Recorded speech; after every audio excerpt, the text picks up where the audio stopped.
Hello and welcome to the Witness History Podcast with me, Alex Collins.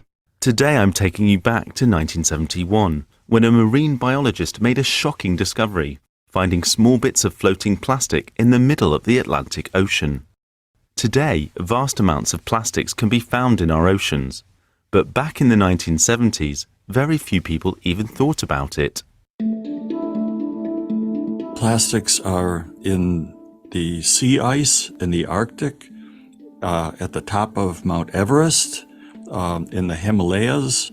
They are in table salt. It's in our drinking water. It's in our bloodstream. It's in human excrement. That's Edward Carpenter. Back in September 1971, he was thousands of miles out in the Atlantic Ocean. He was taking part in a research cruise. As he brought his net in for the first time, he noticed something very odd.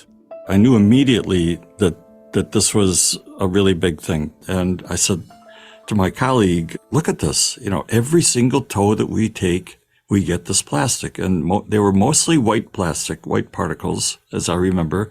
Some of them were jagged, like they had just broken up from something bigger. They didn't belong here, and they had also other marine organisms growing on them. Every time he brought his net in, more and more plastic was found. The fact that all this plastic was identifiable showed how resilient it was. Edward worried. If it was this far out in the ocean, was it everywhere in the sea? He was convinced that plastic would damage marine life, and he wanted to look into it more. But there was just one small problem.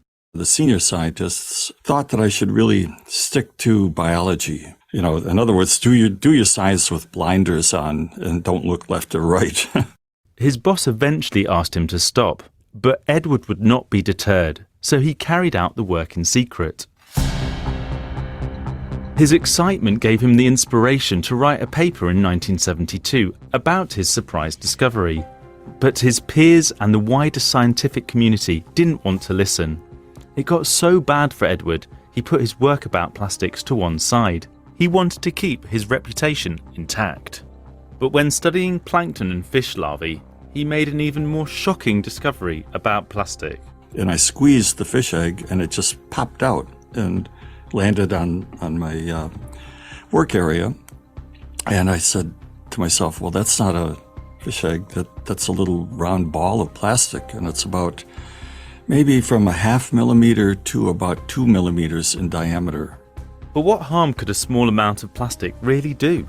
It's almost like having a watermelon in your stomach. A lot of those larval fish, some of them were only 5 millimeters long, and they had a 0.5 millimeter diameter sphere inside of their guts. I mean, these fish could not live.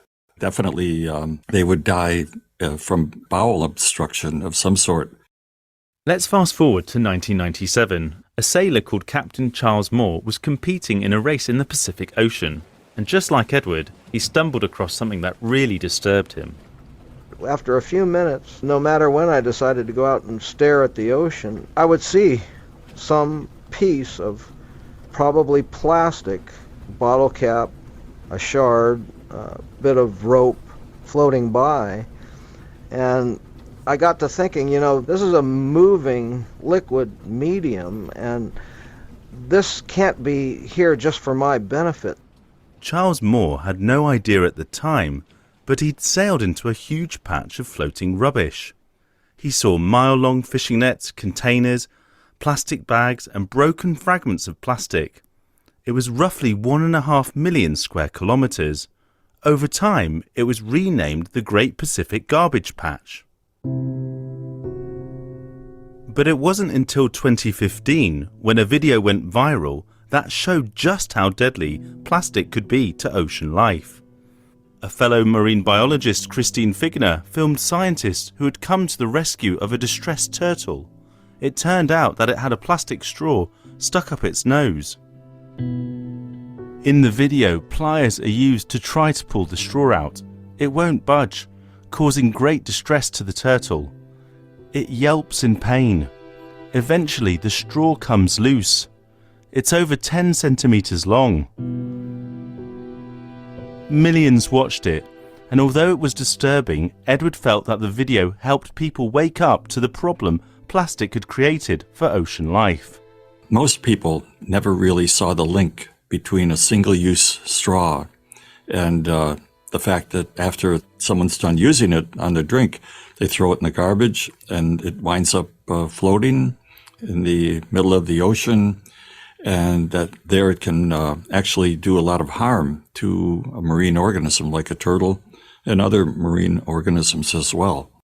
But as well as causing injury, the arrival of plastics in oceans created other problems for animals.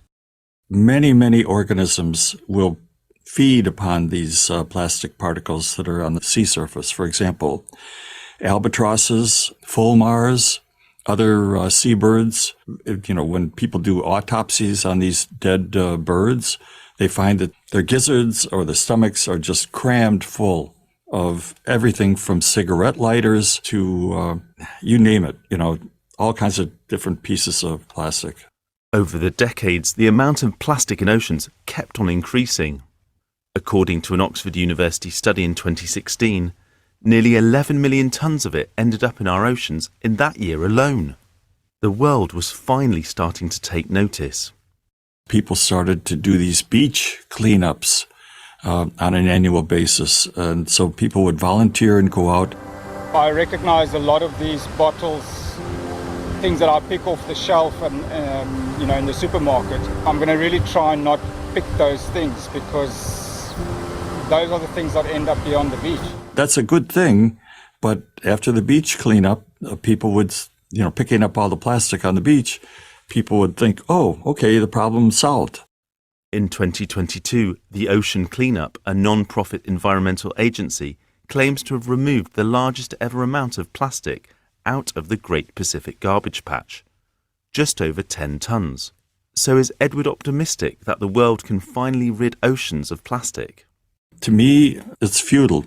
You've got this continuous stream of plastic going in, and you've got people out there trying to pick it all up.